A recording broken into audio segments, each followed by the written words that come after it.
Okay, 3.7, factoring a sum or difference of cubes. So example 1, we are going to do like a little bit of a review. Use the factor theorem, so this was in 3.6, to factor this function. Okay, so first of all, we can't common factor anything, 8 and 27.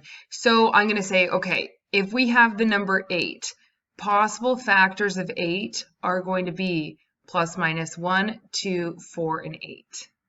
Then, if we have 27, the possible factors of 27 are 1, 3, 9, and 27.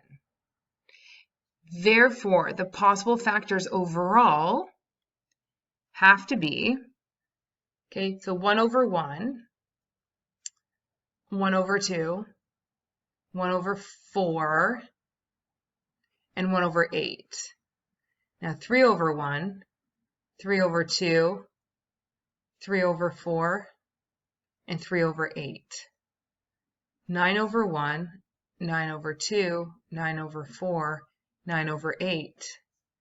And 27 over 1, 27 over 2, 27 over 4, and 27 over 8.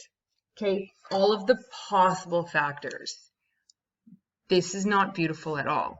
So I'm going to actually try to like whole numbers. So if I take a look at 1, just assessing, like if this was like 8 plus 27, that's not going to equal 0. Okay, now the 8 has an x on it.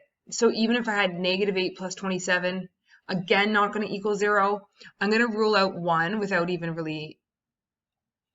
doing it. I mean, you could put f at negative 1, x, f at 1, x. X as in like doesn't work. Okay, so let's try 3.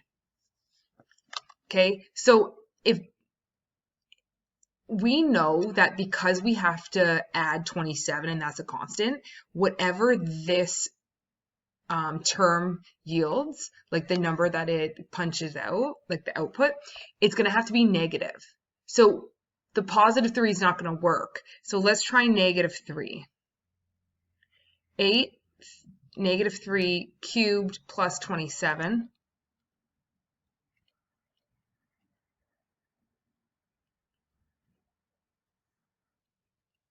Okay, I get negative 2, 16 plus 27.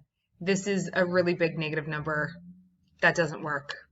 Okay, so let's try to find more. You could be here for a very long time. I am going to say that one of the factors is going to be 2x plus 3. So negative 2 over 3. Negative 3 over 2. Let's try this one. Okay, negative 3 over 2. So if we were to plug that in, 8 times negative 3 over 2 cubed plus 27, we would get 8, and then 3 cubed is 27. So negative 27 over 8 plus 27. Well, those 8's cancel, and negative 27 plus 27 yields a 0. Here's the issue. You could be here all day testing these numbers. They are not nice numbers, okay? But we can do it. So we get negative 3 halves, and then we put this in, 8, 0, 0, 27. Okay, bring down the 8. 8 times negative 3 over 2 is negative 12. Add these. I get negative 12. Okay, times negative 3 over 2, I get 18. Add these. We get 18. Okay, and then 18 times negative 3 over 2 is negative 27.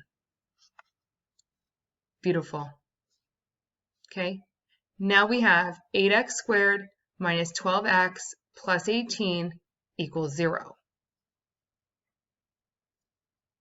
Okay, the factor from this would have been 2x plus 3.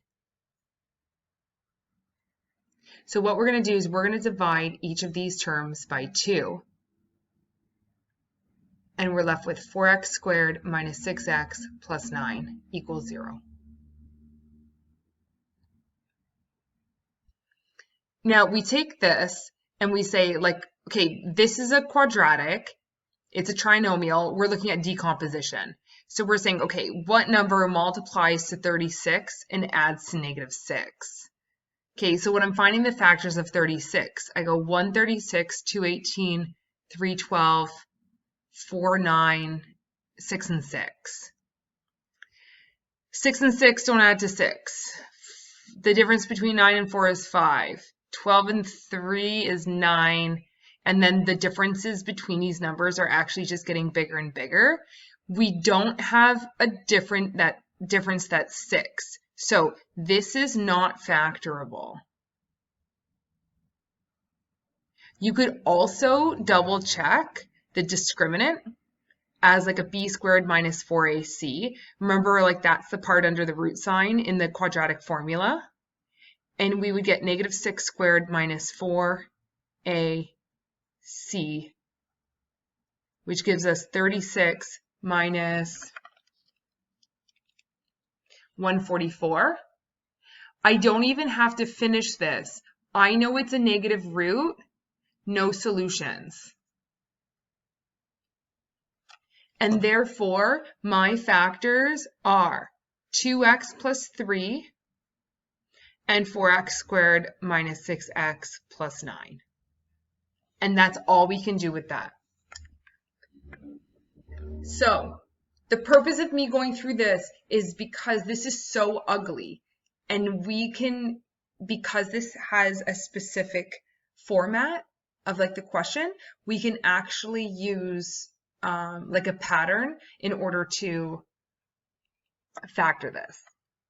And that pattern is called difference of cubes or sum of cubes. Okay, so sum of cubes, difference of cubes. It's the same setup. The only thing that's different are the signs. Okay, so sum of cubes is going to look like x cubed plus y cubed. So what we would do is we would take the x cubed to the side of our paper and we'd cube root it. Okay, we get x.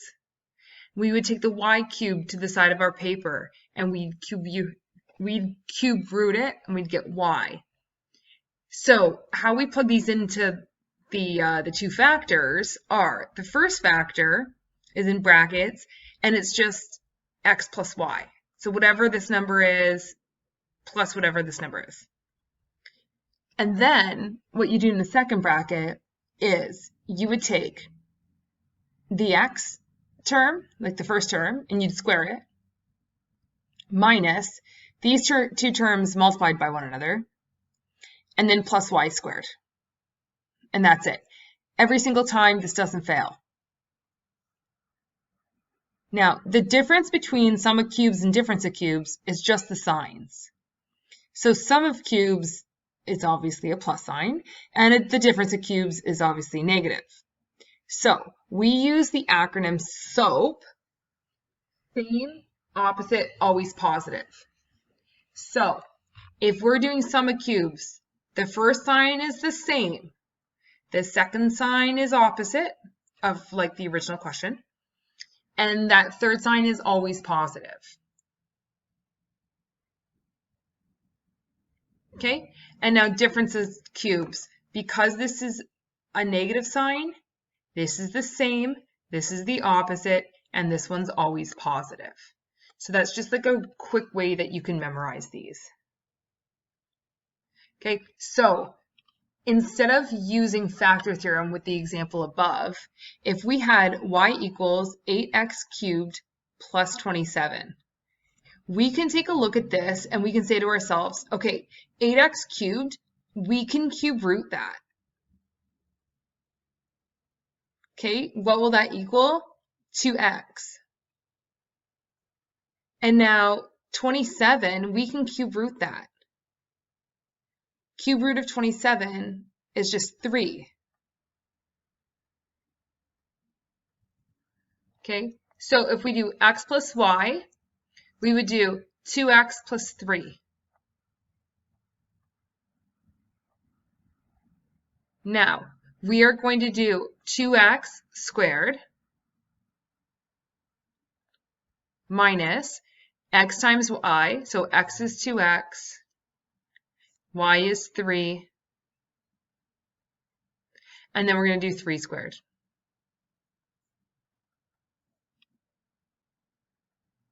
All right, so this first factor I'm just going to bring down.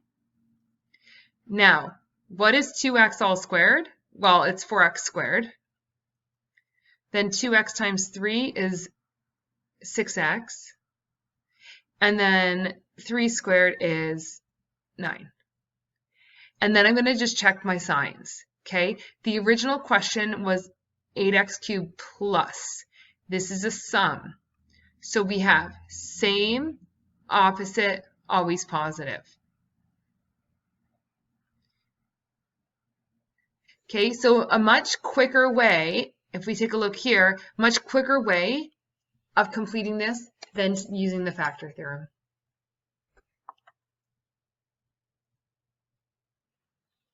Okay, so now let's go ahead, example 2, let's factor.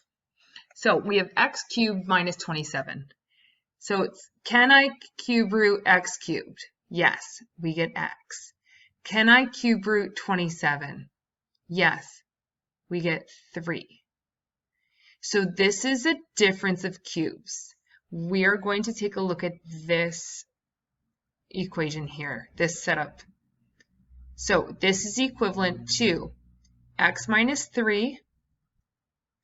Okay, if this is just x and you don't have to do work, just put your x squared. Now plus 3 times x. And then plus, well, what's 3 squared? 9. And that's it.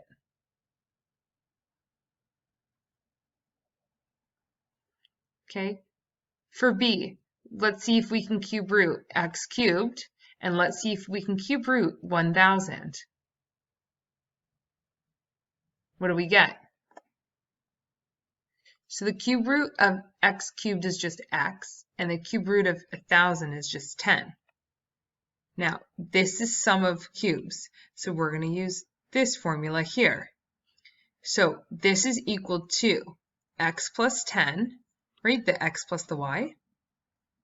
Now, we go x squared minus 10x, right? We multiply these, 10x, plus 100, which is the 10 squared. And we have same, opposite, always positive.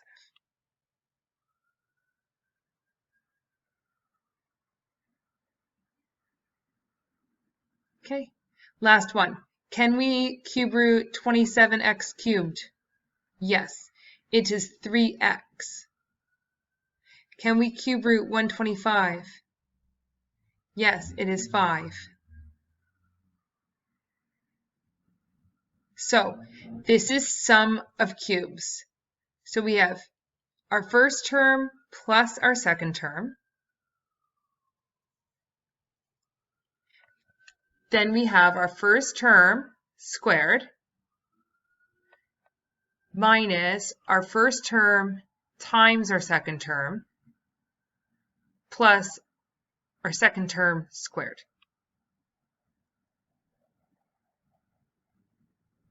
Okay, I'm going to rewrite the first bracket. And now all we do is, what's 3x all squared? Well, it's 9x squared. What's negative 3x times 5? Well, it's negative 15x. And what's 5 squared? 25.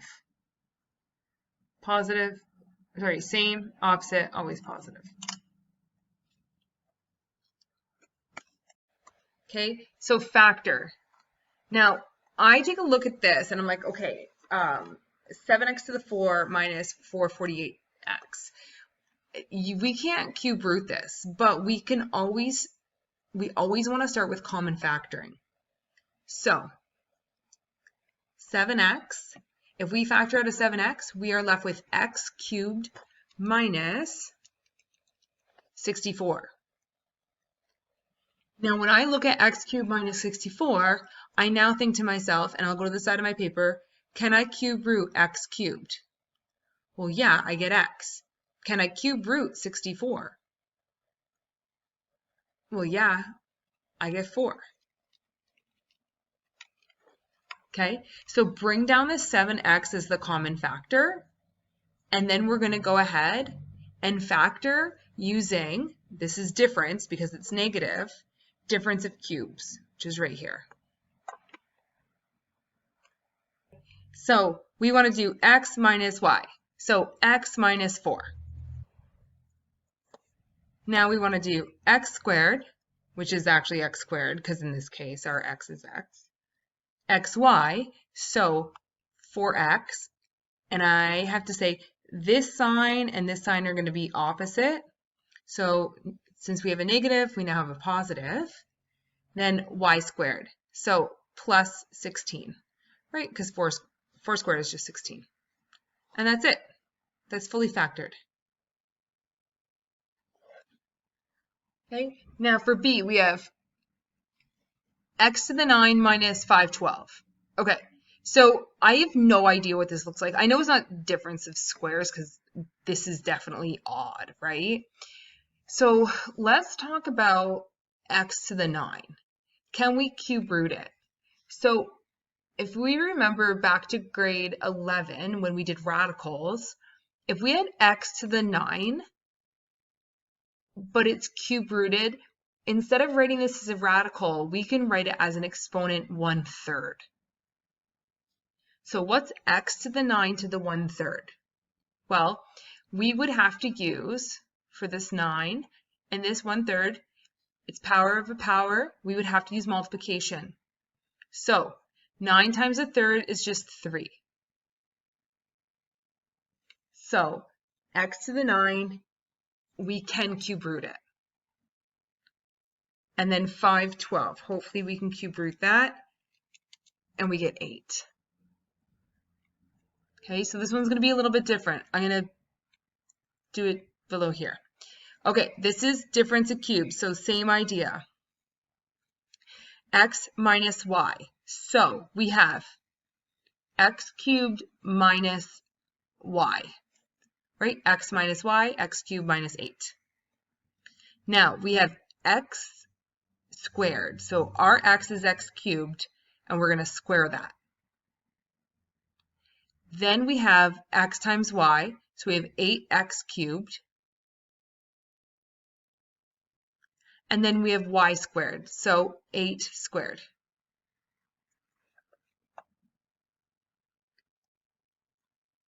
Okay, so let's simplify this. So we have x cubed minus 8, then we have x to the 6th plus 8x cubed plus 64.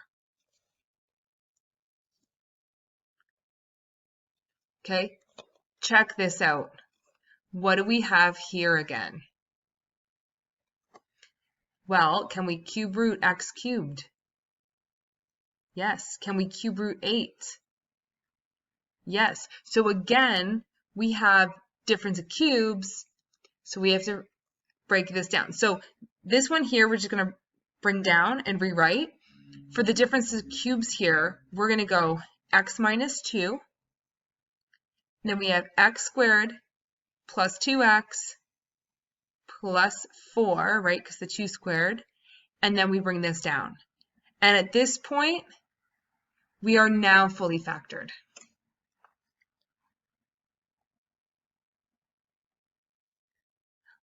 All right, so C, we have 64x to the 15, y to the 27, plus 125, w9, z3.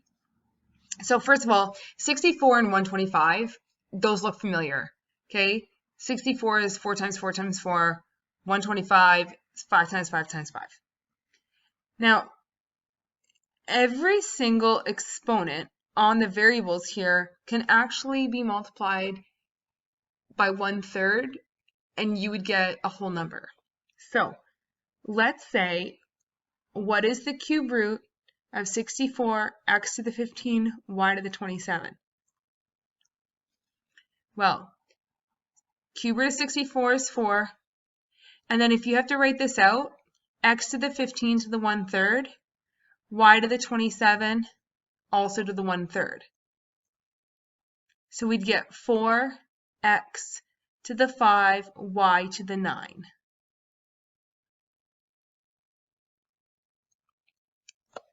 Okay, Now, next one. 125, w to the 9, z to the 3. Can we cube root that? Well, the cube root of 125 is just 5. We're going to cube root w to the 9, and then we're going to cube root z to the 3. And for this term, I get 5, I don't want to bracket, w cubed z.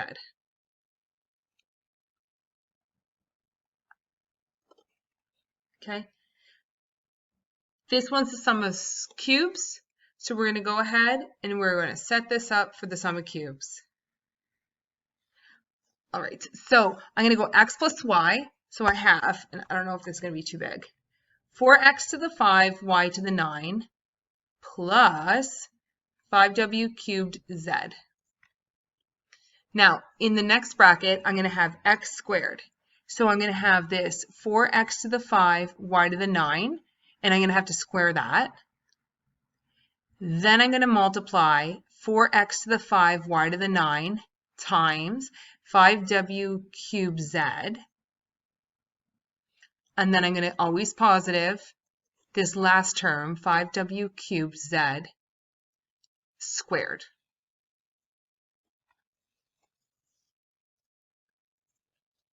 Okay, so this first bracket likely never going to change. And the second bracket, let's just simplify. 4 squared is 16. X to the 5 squared is x to the 10. Y to the 9 squared is y to the 18. Okay. Then minus 20, right? 4 times 5. We have an x, a y, a w, and a z. None of these we can use exponent laws and collect exponents, so we just put them in alphabetical order. X to the 5, x, w, x, y. W, x, y, z. Let's go w, 3, x, 5, y, 9, z. Okay. Plus 5 squared is 25. W cubed squared is w to the 6. And z squared is z squared.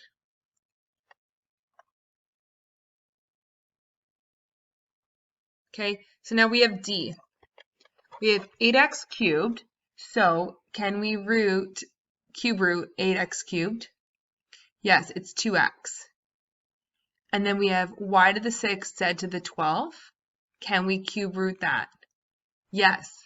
Y to the 6 will raise to the 1/3, and z to the 12 will also raise to the 1/3. So y to the 6 to the 1/3, we get y squared. And z to the 12 to the 1/3, we get z to the 4. Okay, this is differences of cubes. So let's go ahead and do x minus y. So our x is 2x. Our y is y squared z to the 4.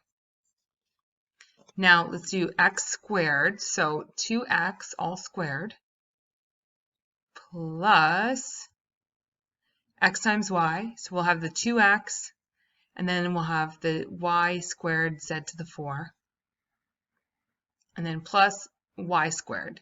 So y squared z to the 4, all squared. Okay, this first bracket we just bring down, and now we have 4x squared plus 2.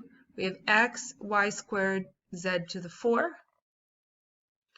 And then this is all squared. So y squared squared is y to the 4. And z to the 4 squared, we have z to the 8.